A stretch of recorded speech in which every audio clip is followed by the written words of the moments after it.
pessoal está entrando, Pastor Paulo, com certeza a sua mensagem vai ser uma grande bênção para nós.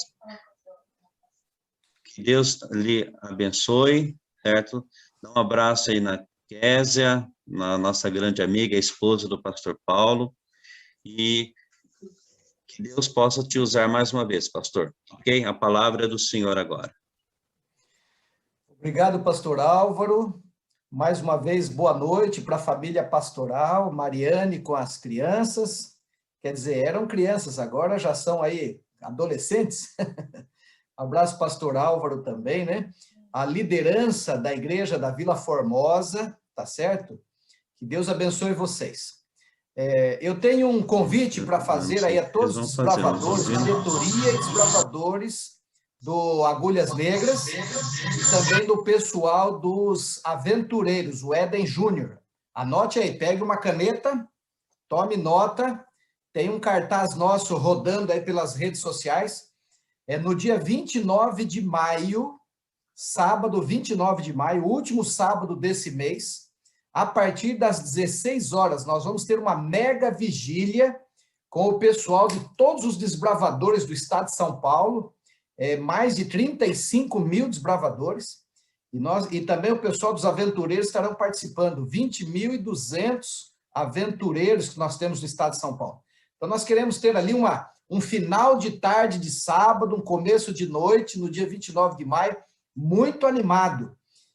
Todos os departamentais de desbravadores estarão participando, da Paulista Leste, o pastor Nelson Milanelli, Paulista Sul, o pastor Cláudio, Paulista da APSO, o pastor Jefferson, da APAC, o pastor Hélio, lá da Paulista Oeste, São José do Rio Preto, o pastor Daniel, enfim, todos os 8 departamentais estarão participando e eles estarão não pregando, eles vão estar entrando assim, bom, não quero quebrar a novidade, né?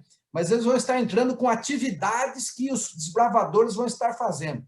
Então vai ser muito legal, né? Vai ser tipo assim, a gente está apresentando um jornal, um telejornal, e de repente entra o repórter e mostra uma reportagem ao vivo. Vai ser muito legal. Inclusive, aí na Paulista Leste vai ter participação ao vivo também. Então, 29 de maio, tá certo? Estamos combinados?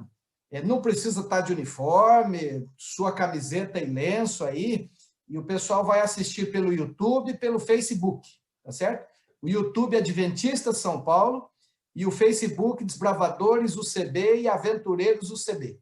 Bom, nós ainda temos alguns dias até lá, vocês vão ver esses cartazes rodando por aí. Serão sorteadas várias bíblias de aventureiro, bíblia desbravador, essa bíblia bonita, estilo luxo, bola de vôlei, mochila de acampamento, pessoal do Agulhas Negras, mochilas de acampamento, e também serão sorteadas 2 barracas, tá certo? Vamos torcer para que, de repente, um clube aí, alguém da Paulista Leste, ganhe um desses vários prêmios aí. Pastor Maurício Lima estará também fazendo uma meditação, pastor Udolci vai estar falando, né? Udolci Zukovski, da divisão, vai estar cantando para nós o pastor Ronaldo Arco, que o pessoal gosta muito, e o jovem Jefferson Pilar, vai estar cantando para nós também o Jefferson Pilar. Então vai ser assim um super JA, tá certo? Uma super vigília a partir das 16 horas e vamos até lá no começo da noite. Vai ser muito legal mesmo. Espero que você tenha anotado aí. Bom, estamos no calendário da igreja esse final de semana. Foi aí, então, o final de semana da família. A igreja tem um calendário para que a gente não repita muitas programações. Então, tem lá o dia do Ministério da Mulher, tem o dia dos aventureiros, tem o dia do ancião, tem o dia do Ministério Pessoal, e assim por diante, né? É o dia dos bravadores. E esse final de semana foi o final de semana do Lar e Família. Então, ontem nós fizemos um sermão para toda a família, mas a ênfase foi as mães. Uma heroína nos bastidores da história, foi o tema de ontem, né? O título da mensagem de ontem. A mão que embala o berço, a mão que balança o mundo. E espero que ontem, hoje, você tenha curtido bastante a sua mãe, inclusive, tá certo? Que vocês, aqueles que ainda moram perto e podem, né, se aproximar aí, com toda a segurança, espero que vocês tenham almoçado juntos, tirado fotos juntos, Você que é mãe, de repente, recebeu aí alguma lembrancinha, se não recebeu, pelo menos o afeto da família, tá certo? Mas mãe é realmente um grande, precioso presente. Vamos curtir bastante. Parabéns todas as mamães, mais uma vez, ó. Beijinho aqui de Arthur Nogueira, pastor Paulo Fernandes, da União Central Brasileira. Aquele abraço a todas vocês, queridas mamães. Bom, hoje nós vamos continuar o assunto, lar e família, mas hoje nós vamos ter a ver com o pai, com a mãe, com as crianças, com os jovens adultos, mas com uma ênfase um pouco mais nos jovens, tá certo? Uma ênfase um pouquinho mais nos jovens. E a história que nós vamos relembrar hoje, pegue a sua Bíblia aí. Enquanto você pega a sua Bíblia, deixa eu falar 3 palavrinhas enquanto você pega a sua Bíblia. De preferência, a Bíblia tradicional. Eu prefiro mais, tá certo? Você folheia para lá, folheia para cá e assim por diante. Se não tiver fácil aí, tiver a Bíblia virtual, então vamos com a Bíblia virtual. É importante que você abra a sua Bíblia nesse momento, tá bem? Bom, quando nós estudamos todos os personagens da Bíblia, poucos deles, a Bíblia não menciona nenhuma falha de caráter. Porque todos nós nascemos com o pendor para o pecado, com a natureza pecaminosa, depois que nossos primeiros pais saíram do Éden, e já nasceram ali os primeiros filhos, Caim, depois Abel, depois Sete, e esses começaram a ter também os seus outros filhos. Todos nós nascemos com a tendência para o pecado, com a natureza pecaminosa, tá certo? Porém, mesmo com a natureza pecaminosa, todos esses personagens bíblicos são poucos que a Bíblia não fala nenhuma falha de caráter, tá certo? Por exemplo, um deles foi Enoque, e ele andava tão próximo de Deus que Deus o tomou para si. A Bíblia diz que ele foi trasladado, né? Ele não se encontrou mais entre as pessoas da sua família, do seu vilarejo. Ele foi tomado para Deus, assim a Bíblia narra. Mas, e outros poucos também. Então, se eu perguntasse para você aí, valesse um brinde, um presente, um prêmio, você ia falar quem? Então, veja, lembrando aqui, Daniel é um dos poucos também que a Bíblia não fala nenhuma falha de caráter, embora fosse alguém que nasceu com a natureza pecaminosa, o profeta Daniel. Mas a Bíblia não relata. E José do Egito, o jovem José do Egito, também a Bíblia, embora ele tenha passado por poucas e boas, muitas lutas, mas a Bíblia não destaca, não relata nenhuma falha de caráter. E é desse garoto que nós queremos conversar um pouquinho aí com as famílias, com as mães, com os pais, com as avós, com os adolescentes do Clube Agulhas Negras, com os menores do Éden Júnior, todos vocês aí que estão participando, tá bem? A história do querido José, do elegante e fiel José, começa ali no capítulo 35, com a morte da sua mãe. Aliás, começa antes ainda, né? Vocês lembram que Jacó havia enganado o irmão dele, Esaú? Teve que fugir lá para onde é hoje a Síria, né? A região de Damasco ali, a Bíblia diz Padã Arã. E ele ficou morando lá vários anos, ele acabou então se casando lá com alguns parentes da mãe dele, né? Alguns familiares que havia ficado ali em Padã Arã.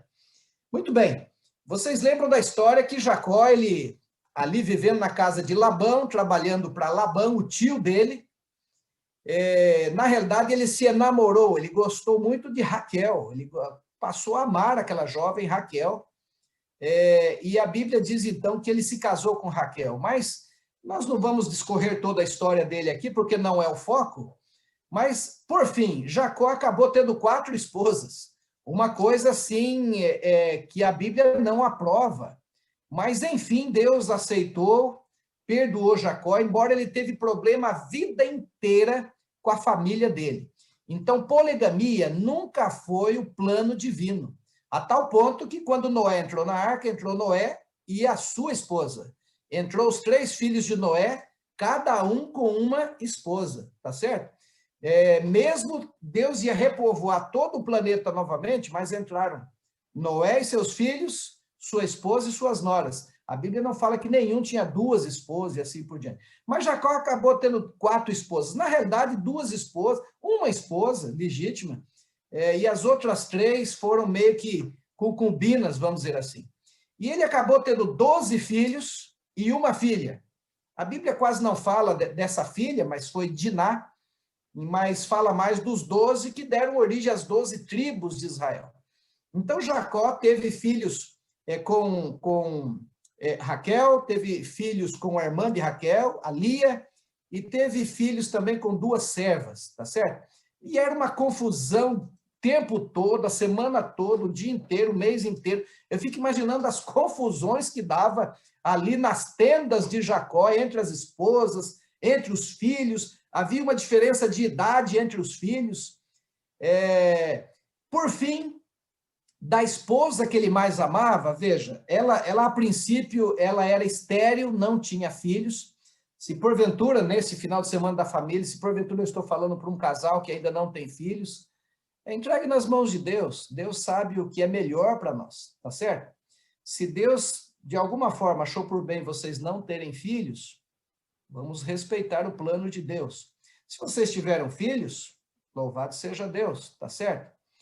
Minha esposa e eu, vocês conhecem a Késia, nós não tivemos meninas, nós tivemos 2 garotos. Deus sabe o que é melhor para cada um de nós, tá certo? Bom, das esposas de Jacó, a que ele mais gostava, desde o começo, desde a juventude, era Raquel. Mas veja, Jacó, a princípio, não tinha filhos, era estéril. Mas o tempo passou e, por fim, Deus abençoou Raquel e ela acabou tendo um filho. E o nome desse filho foi José. A maioria dos filhos de Jacó e suas esposas nasceram em Padã Arã, a maioria deles. A Diná e 11 filhos. O próprio José nasceu lá, no território de onde que hoje é a Síria. Mas, quando eles vieram para Canaã, quando Jacó voltou para Canaã, eles tiveram mais um filho. Raquel teve mais um filho. José teve um irmão mais novo. E a Bíblia diz que o nome dele foi Benjamim. E eu leio aqui em Gênesis 35, versículo 19, versículo 18. Assim morreu Raquel, e deu o nome do filho que ela teve de Benoni, mas seu pai lhe chamou Benjamim. Assim morreu Raquel e foi sepultada no caminho de Efrata, que é Belém. Veja, Jacó realmente foi alguém que sofreu muitas desilusões. Primeiro, ele teve que fugir de casa para que seu irmão não o matasse, não tivesse violência. Ele teve que fugir ainda jovem. Ele trabalha para um tio que muda o salário dele 10 vezes. Olha aí os resultados, que Jacó tomou algumas decisões erradas e agora ele tinha ali as consequências, né? Ele queria uma esposa só, por final teve 4. E os meninos, os rapazes não se entendiam muito entre eles, as mulheres não se entendiam muito entre elas. E sabe, o tempo vai passando. Então, o único que nasceu em Canaã foi Benjamim. E Jacó tinha uma predileção. Nós temos que tomar cuidado para não termos predileção por filhos. Se você tem 3, 4, 5 filhos, 2 filhos, o ideal é que a gente cuide para não ter predileção. Trate bem os filhos igualmente. Olha aí um conselho aos pais. Trate os filhos igualmente, procure privilegiá-los igualmente. Na hora de cobrar responsabilidades, cobrar igualmente. Mas a sociedade dos dias de Jacó era um pouquinho diferente da de hoje, tá certo? Naquele tempo, eles estavam vivendo a época patriarcal. E o patriarca, o mais velho da família, o líder da família, antes de morrer, ele tinha que eleger qual dos filhos ia ser o primogênito. Nem sempre era o mais velho. Normalmente era o mais velho, normalmente. Ele era escolhido para ser o primogênito, tá certo? Mas, às vezes, era outro que era escolhido. Por exemplo, Isaac não foi o filho mais velho de Abraão. Ismael foi o filho mais velho. Mas Isaac foi escolhido e realmente era o filho da promessa. Interessante que entre Jacó e Esaú, a escolha acabou sendo também ali, Jacó acabou sendo, dando continuidade à história do povo de Deus, tá certo? Nós não sabemos exatamente se ele recebeu a herança em dobro, porque ele teve que fugir e depois voltou muito tempo depois, mas normalmente o primogênito recebia a herança dobrada, tá certo? Então, vamos supor, se um pai tivesse só 2 filhos, e quando o pai morresse, 66% da herança era para o primogênito e 33% para o outro filho. Se ele tivesse 4 filhos, então era dividido. O filho primogênito recebia a herança em dobro, para que ele tivesse mais condições de dar continuidade à fazenda, à linhagem. Assim era o sistema patriarcal e a lei da época. Hoje em dia não deve ser assim, tá certo? Porque a nossa cultura é diferente. Mas nós podemos pensar e tirar algumas lições da história de Jacó e da história de José. Bom, o fato é que José era o mais velho da esposa que Jacó considerava a esposa legítima. Daí o fato de Jacó provavelmente estava pensando em escolher José para ser o primogênito. Acontece que José, os irmãos dele, o Judá, sabe, o Dan, Rúben, todos eles eram bem mais velhos. Eu imagino que quando José ali tinha 17 anos, que a Bíblia fala dele com 17 anos, no capítulo 37, no versículo 2, diz aí que ele tinha 37 anos, aliás, que ele tinha 17 anos. Interessante que os irmãos mais velhos, eu imagino que ele já tinha irmão de 45 anos, ele já tinha irmão de 40 anos de idade, irmãos bem maduros. Talvez José tivesse sobrinhos quase da idade dele, tá certo? Porque ele era um dos mais novos. Eu sou o 7º filho do meu pai, seu Emílio, e a minha mãe, Dona Francisca. Eu sou o 7º filho.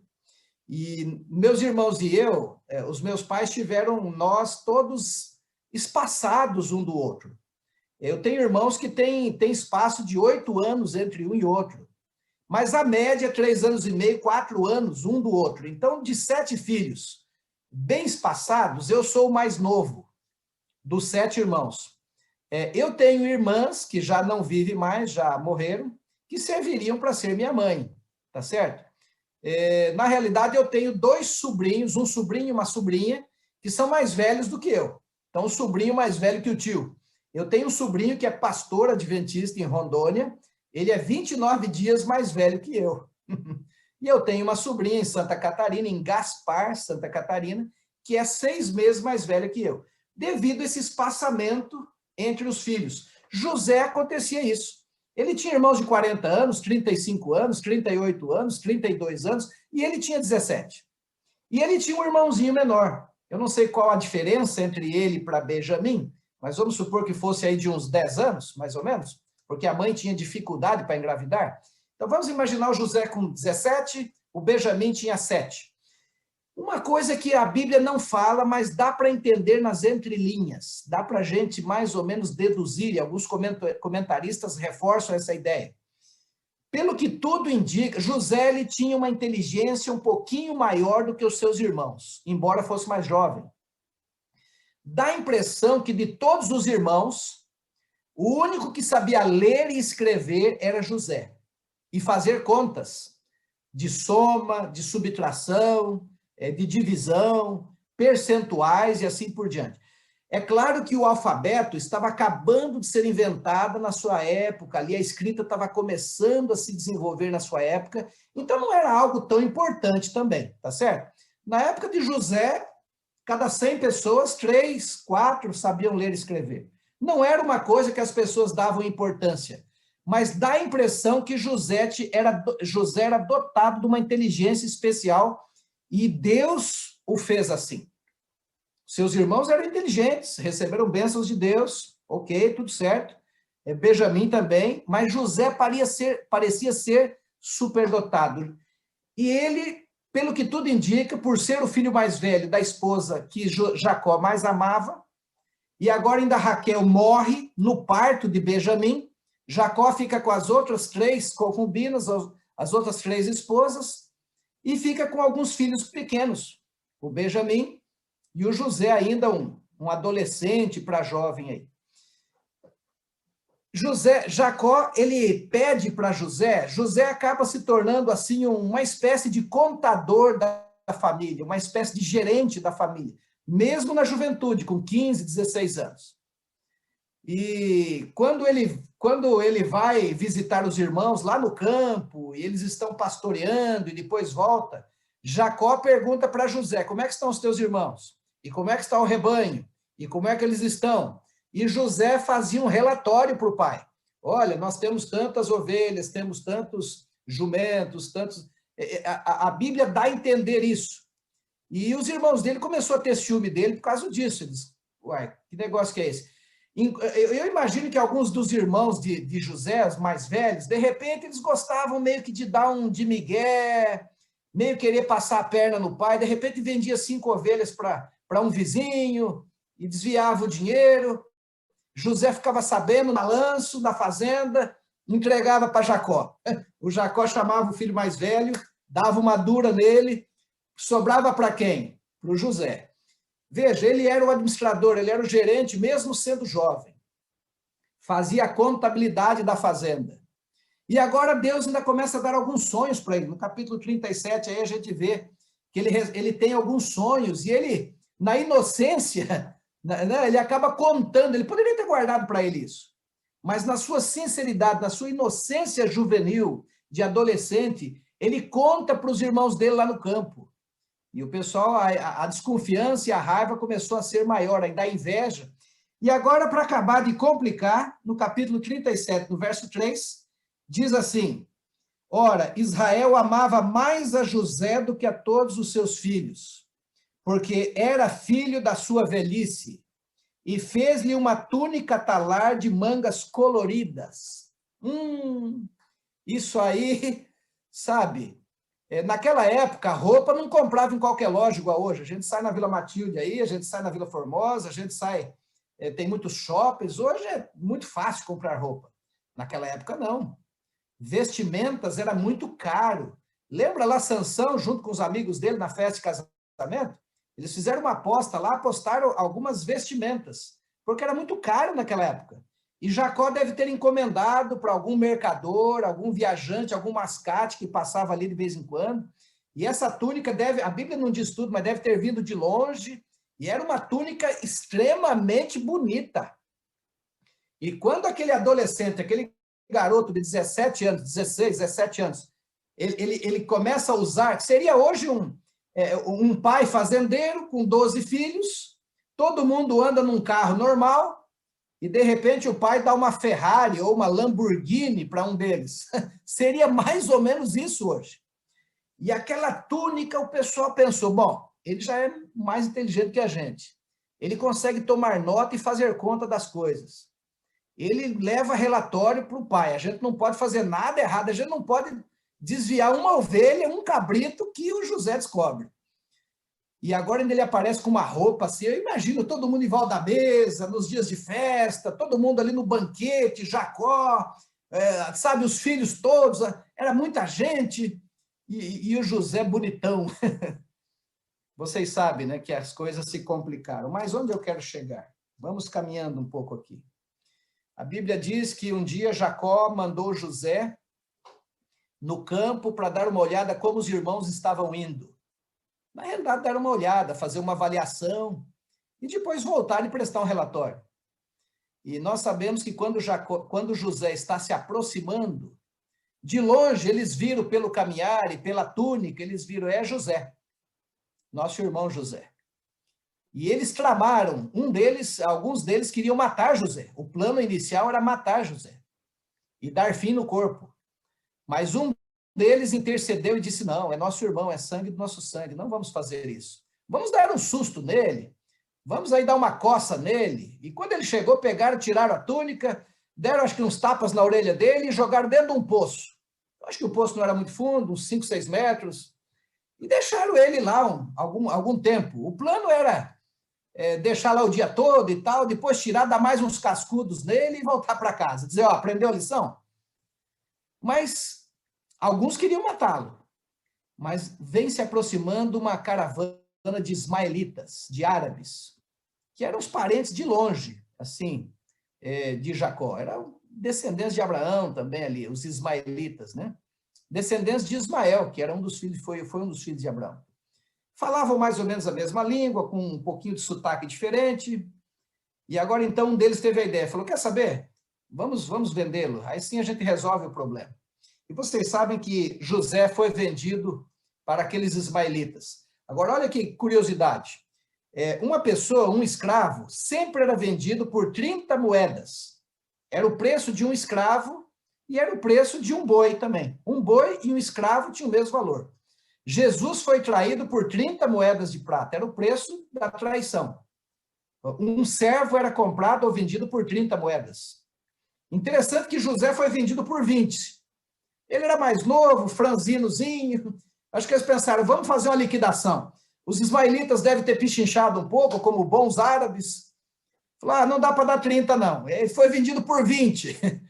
Agora, ele vai para um país que não falava a sua língua, ele vai para um país que não tinha a comida que ele estava acostumado, para um país que a música era diferente, cultura diferente, tudo diferente. Se eu estou falando agora para um adolescente ou para uma família que tem filhos, sabe, às vezes a gente pensa assim, a gente vê o rapaz, a moça dizendo, eu vou me afastar da igreja, eu vou... E muitas vezes você não tem nenhuma razão para isso. José chegou no Egito e foi vendido por aqueles ismaelitas. Eu acho que eles ganharam 10 moedas de prata em cima. Compraram por 20, eles devem ter vendido por 30 lá no Egito. E quem comprou foi um homem chamado Potifar. Ele tinha uma fazenda bonita, uma sede bonita, vários empregados, eu não sei quantos, mas talvez 60, 70 empregados. Ele era um alto funcionário do governo egípcio. E ele era um homem muito ocupado, e vocês sabem da história, José foi vendido ali. E ele chega ali com 13 anos de idade. José podia ter pensado assim, quer saber? Eu era adventista do sétimo dia, não comia carne de porco, eu não bebia bebida alcoólica, no sábado, eu e meus pais lá na fazenda, a gente descansava. E olha o que aconteceu. Eu acho que Deus não foi justo comigo.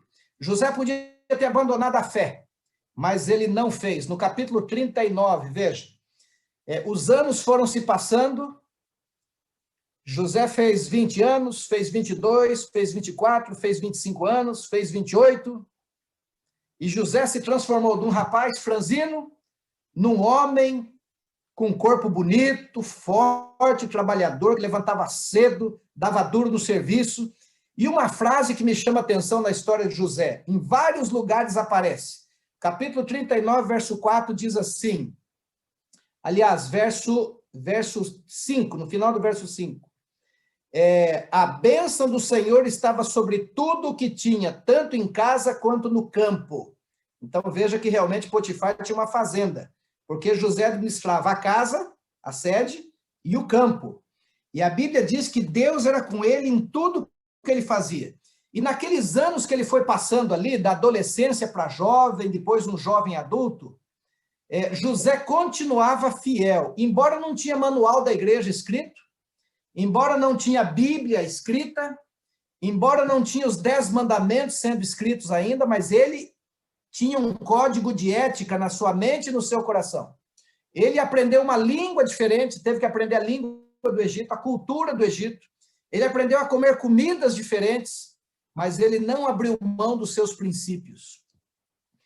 E Potifar viajava muito. Um dia não, a Bíblia diz aqui no verso 10, capítulo 39, verso 10. Falando ela a José todos os dias, e não lhe dando ele ouvido para se deitar com ela e estar com ela. Sabe, por anos, por meses, semanas, a Bíblia diz que era direto aquilo. Não foi uma tentação, foram várias. José podia pensar, quer saber, eu sou solteiro, estou longe de casa, Deus se esqueceu de mim, sabe, 12, 13 anos já se passaram aqui, ou 10 anos já se passaram, e eu estou aqui, eu sou um servo, eu sou uma propriedade. Quer saber, eu vou ter um caso com a patroa. Aquela mulher, embora ela não tivesse seus princípios e não respeitava o seu voto matrimonial, ela encontrou um rapaz que honrava a Deus. Para ela seria adultério, para José seria fornicação. Qual a diferença entre adultério e fornicação? Adultério é quando a pessoa já é casada, já tem um companheiro. E fornicação é quando a pessoa não é casada. Os dois estão em pé de igualdade, os dois têm a ver com os 10 mandamentos e os dois são pecados. Alguém pode dizer assim, mesmo hoje na igreja, pastor, eu não sou casado, então uma coisinha aqui com a namorada, uma coisa ali e tal, sabe? Sabe, isso não é adultério. Quem falou para você que não? A fornicação é uma variante ao mandamento do adultério. E a Bíblia diz em Apocalipse 21 que os fornicários também não herdarão o reino de Deus. Pastor, mas o senhor está sendo duro? Não, eu estou só citando o verso bíblico.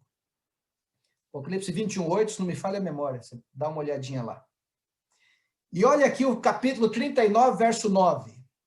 Será que é pecado fornicação?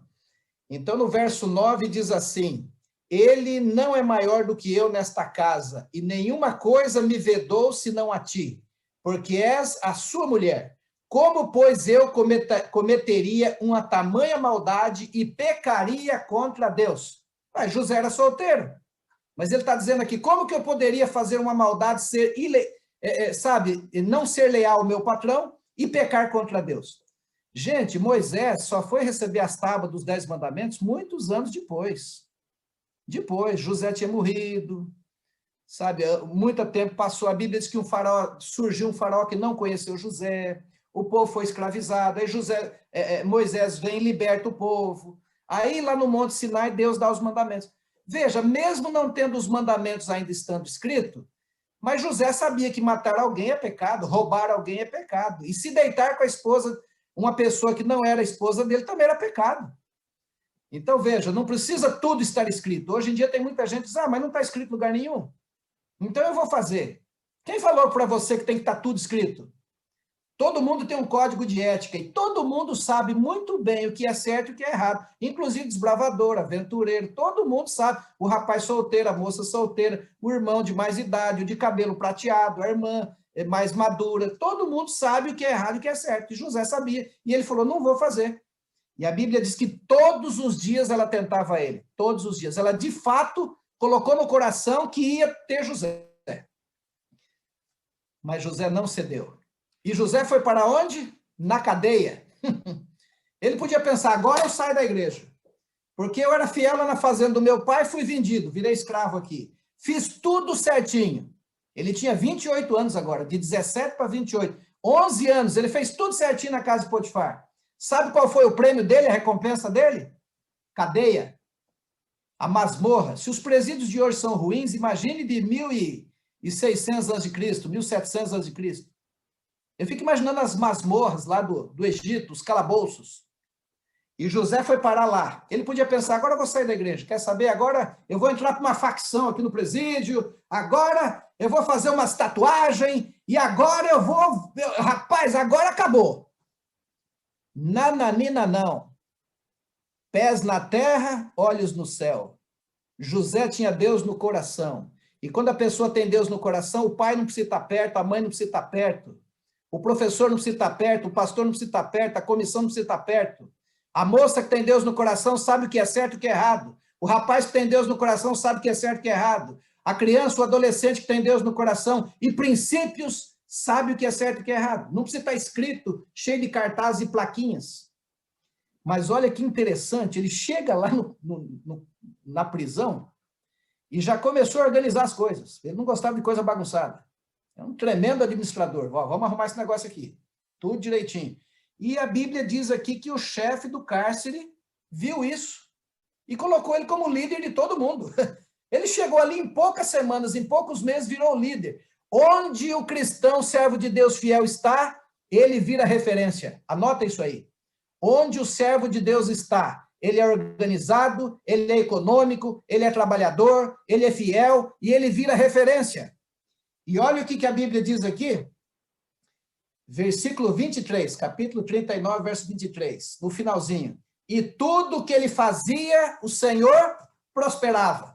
Essa é uma frase que acompanha José. Tudo que ele botava a mão, prosperava.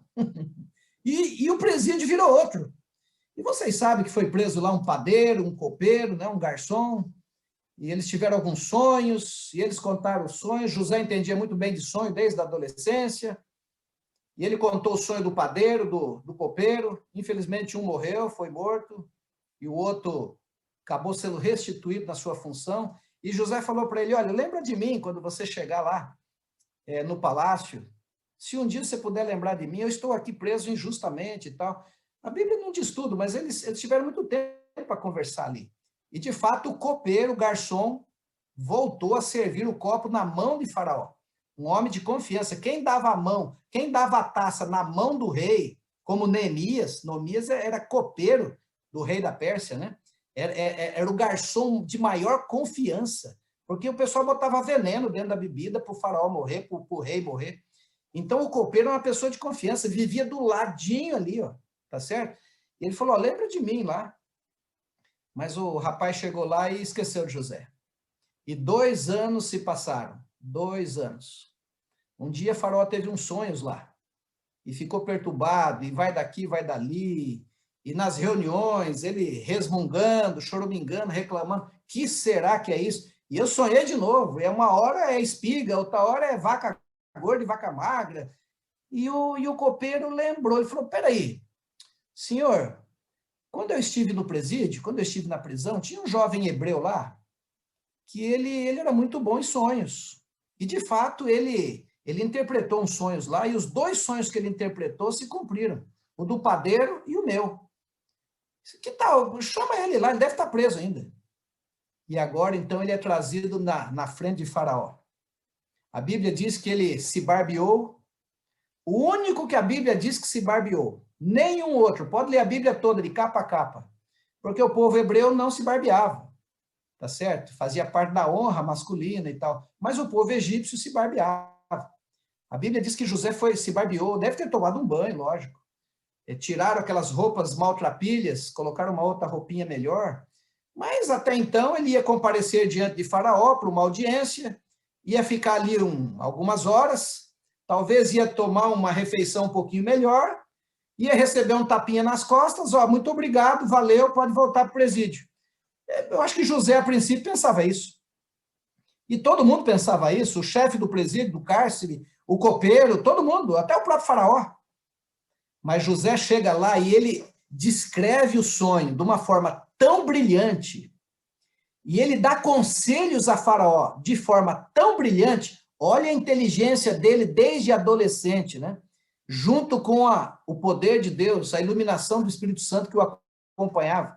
A Bíblia diz aqui no capítulo 41, no capítulo 41 aqui, que, sabe, os conselhos que ele deu para Faraó, a partir do verso 37, quando ele terminou aquela audiência, o Faraó só escutando, os ministros ali do gabinete, da sala do trono, só escutando, o sotaque era diferente, a língua era um pouco diferente. Era um rapaz hebreu, eles eram egípcios, e Faraó falou assim, onde que eu vou arrumar alguém tão inteligente quanto você? Falou, eu vou fazer de você governador.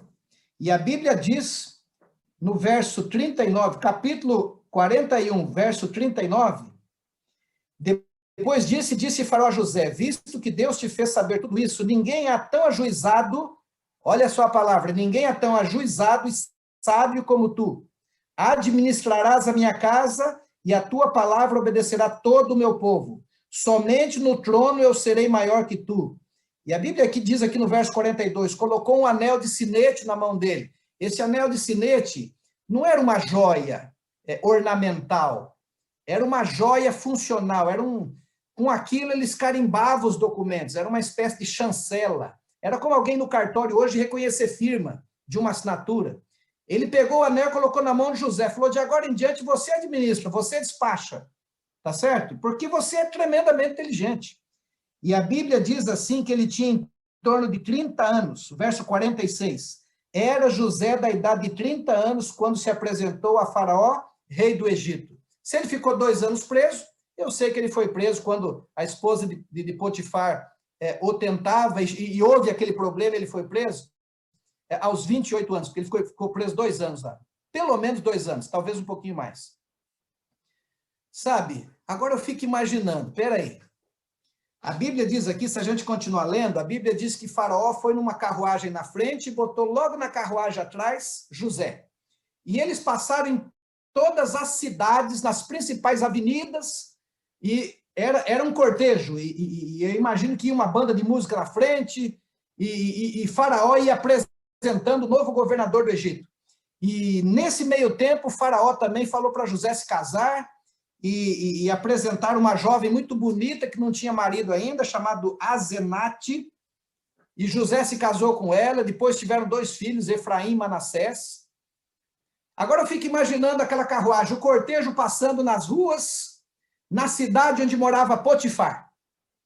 E lá no palacete, na sede, na casa ali, no sobrado, a mulher de Potifar, talvez um pouco mais velha que José, talvez, ela olhando lá de cima, do 2º ou do 3º piso, no alpendre, e José está passando com uma garota bonita, a sua esposa Asenate, governador do Egito.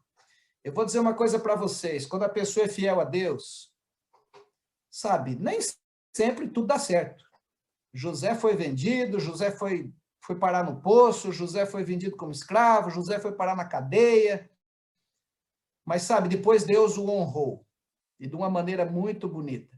Às vezes não acontece isso nesse mundo aqui, não significa que nesse mundo aqui nós vamos sempre ter um final feliz. A história de José tem um final feliz. Nem sempre a gente tem um final feliz. Mas, se depender da nossa fidelidade, vamos fazer tudo para que as coisas andem bem. Vamos fazer tudo para as coisas dar certo. Jó era fiel, perdeu tudo. Depois Deus deu de volta. Mas algumas pessoas foram fiéis, tiveram lutas e não recuperaram. Isaac foi fiel, mas nos últimos 7, 8 anos de vida, morreu sem enxergar, morreu cego. A tal ponto de não saber distinguir quem era o Jacó, quem era o Esaú. Então, nesse mundo, nós temos lutas. Às vezes a história termina bem, às vezes a história não termina tão bem. Porque o plano de Deus para nós não é nesse mundo. O nosso lugar não é nesse mundo. A nossa pátria não é nessa terra. Mas ainda bem que a história de José termina bem, né? E aqui, o último verso do capítulo 41, olha que verso aqui, olha. E todas as terras vinham ao Egito para comprar de José, porque a fome prevaleceu em todo o mundo. José comprou para Faraó todas as terras do Egito. As pessoas vinham trazer, compravam com dinheiro, depois não tinha mais dinheiro, trocava o gado, depois davam as terras, aí começaram a vir pessoas de outros países. E o Egito, presta atenção no que eu vou falar agora. Quando José chegou no Egito, a grande civilização do mundo era lá na Mesopotâmia, a antiga Babilônia, lá da época de Hammurabi. Lá era a grande civilização, de onde Abraão tinha vindo. O Egito era um país mediano. Estava em ascensão, mas era mediano. A grande civilização, a potência do mundo era a Mesopotâmia. Mas nos 80 anos que José administrou o Egito... Ô pastor, como é que o senhor sabe que ele administrou o Egito por 80 anos? Uai, se José morreu com 110 anos e ele se tornou governador aos 30, ele deve ter sido governador por 80 anos. E nessas 8 décadas, nos 80 anos que ele foi governador, José pegou o Egito de um país mediano e transformou na maior potência do mundo, porque todos traziam ouro, prata, pedras preciosas, dinheiro, e vendiam terras, e ele foi comprando tudo para Faraó. Faraó virou a maior potência bélica e financeira do mundo.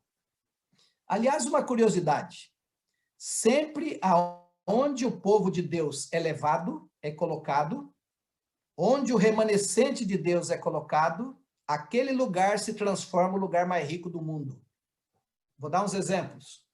Abraão morava na Mesopotâmia, ali os descendentes de Sem, ali era a civilização mais rica do mundo.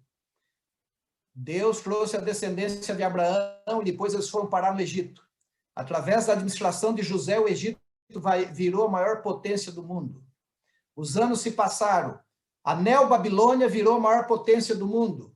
O povo de Deus foi levado para lá e Deus abençoou aquele lugar. Daniel e outros, maior potência do mundo. Depois a Pérsia, na época de Esther, a maior potência do mundo. O povo de Deus estava lá. Lembra lá de Esther, o seu tio, e assim por diante? Depois vem a Grécia, sabe? Deus abençoa ali. Depois veio Roma, e Deus leva o apóstolo Paulo, Pedro e alguns são refugiados à igreja para Roma. Por um tempo, a igreja, o povo de Deus estava em Roma, por um tempo. Deus abençoou ali a Itália, o Império Romano.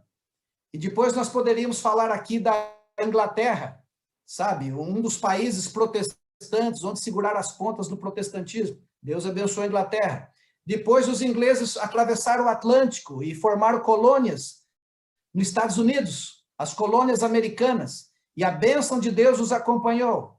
E ali surgiram os reavivamentos, o milherismo, a igreja adventista, o remanescente. E os Estados Unidos se transformou de colônias no maior país do mundo. Sempre onde o remanescente de Deus foi levado, a bênção os acompanhou. Onde José botava o pé, a bênção acompanhava. Onde a sombra do chapéu de José batia, a bênção ia atrás. Que maravilha! E Faraó falou, traga sua família, José. E José trouxe a família do seu pai. 75 pessoas desceram para o Egito. E Deus abençoou tanto, tanto, tanto aquele povo, que 200 e poucos anos depois, eles saíram, eram 2 milhões de pessoas. Chegaram, era uma família. Quando saíram, era uma nação, era um país. Que Deus abençoe a sua família. Sabe, nem sempre nossas histórias têm final feliz, porque nós estamos num mundo onde somos peregrinos. Raquel morreu a caminho da sua tenda, a caminho de uma... Talvez se tivesse parteiras mais experientes, na cidadezinha que eles estavam chegando, talvez ela não tivesse morrido. E Raquel era fiel. Sabe, nesse mundo teremos aflições. Jacó perdeu a esposa e foi sepultada ali perto da cidadezinha de Belém, Efrata, a Bíblia disse. Jacó teve lutas e desilusões quase que a vida toda. Só foi fiel nos últimos anos de vida. Foi fiel, não. Foi um pouquinho mais feliz nos últimos anos de vida.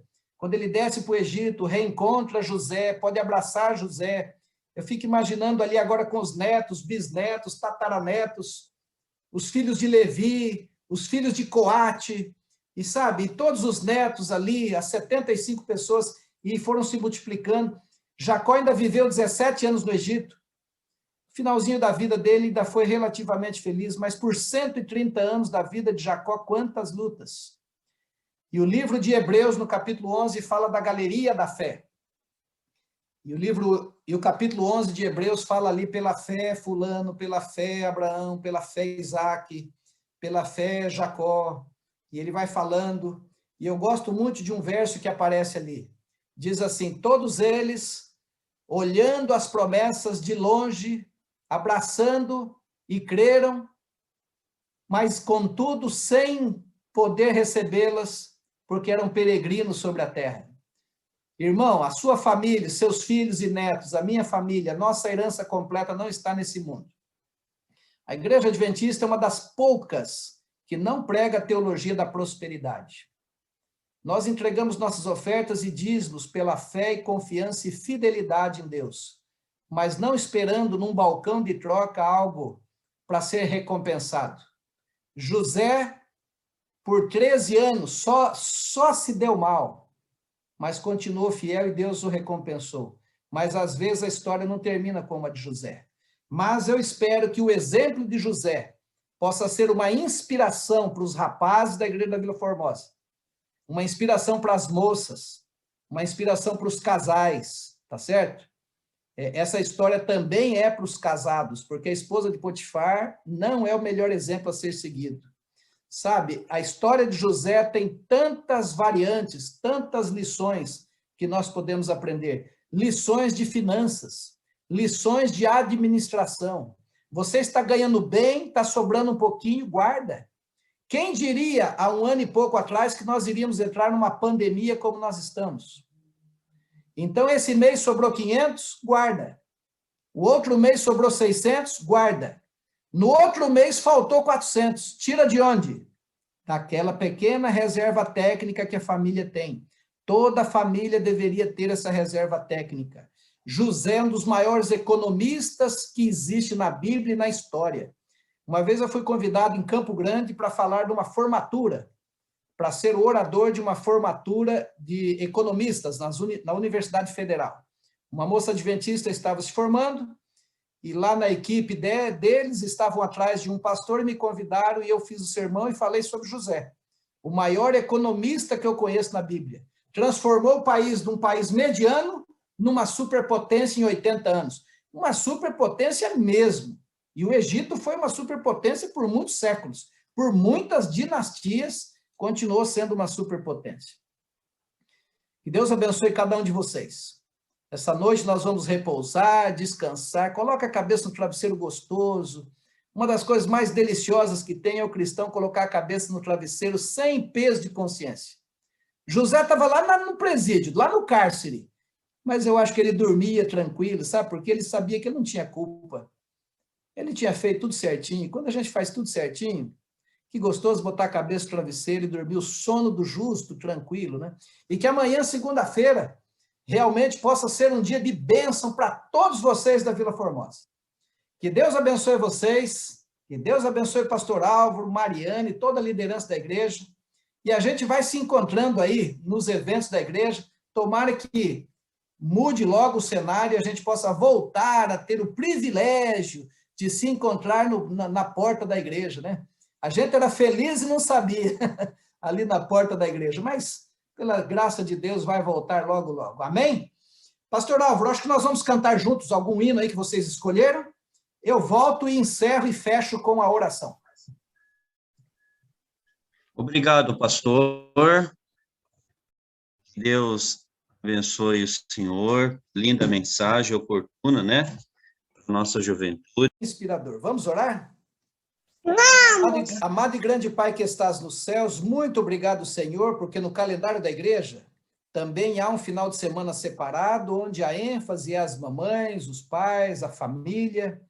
E nós tivemos também vivenciando ontem e hoje as comemorações desta grande heroína, deste pilar na família que é a mãe.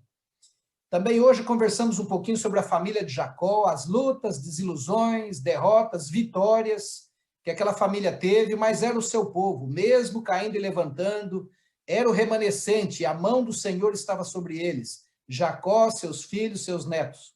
Nós também conversamos um pouquinho, trocamos um pouquinho ideias, relembramos a história de José.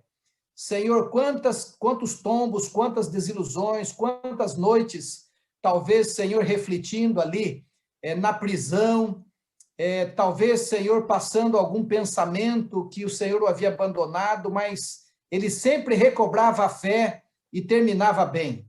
Muito obrigado, Senhor, porque temos a história de José como inspiração na Bíblia.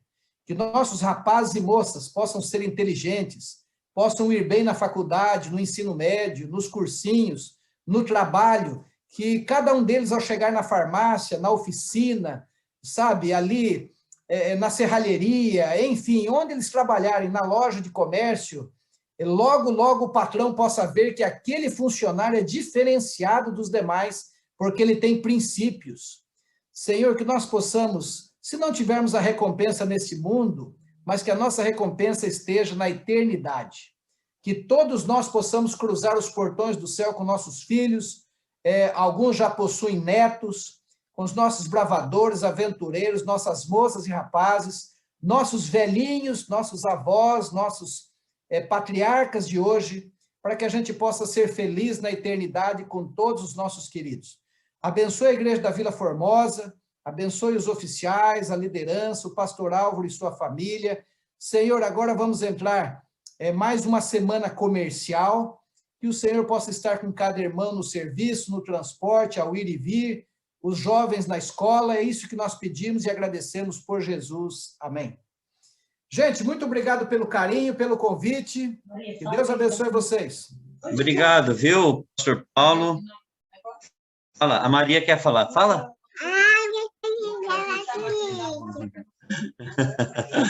Tchau, pô. Fala para ele que você tem. Isso. Ela tem Luísa, ele entendeu. O que é? Ela falou que ela tem... A Maria Fernanda foi no sítio com a gente uma vez e viu umas ovelhas, uns cabritinhos, umas ovelhas. E ela falava assim, olha lá os animais. Ela falou assim, eu tenho a Luísa. Ela falou que tem a Luísa aqui que você deu. Ah, Luísa, ela viu aí. Ela gosta dos bonequinhos ali, né? Joia. Tchau, Maria Pastor, muito Fernanda. obrigado, Bom viu? sono.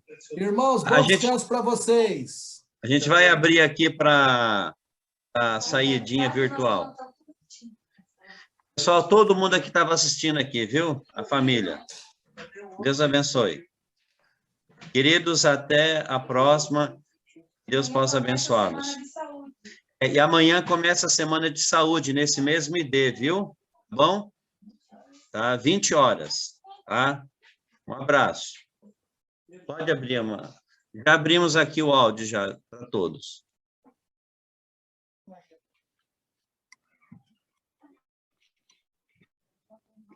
Obrigado, viu, pastor Paulo, por ter nosso convite aí. Deus o abençoe, viu, grandemente. Estamos juntos, como o senhor sempre fala. Valeu, Toninho. Melhoras aí para a Rita, que não estava muito bem de saúde ontem. Obrigado, já está bem, já, viu? Está bem. Muito obrigado por ter aí o carinho da oração do senhor também. Boa noite para todos. Uma semana abençoada. Boa Não noite. esqueça amanhã a semana da família, a semana de saúde, tá? Começa amanhã, 20 horas. Um abraço. Tchau.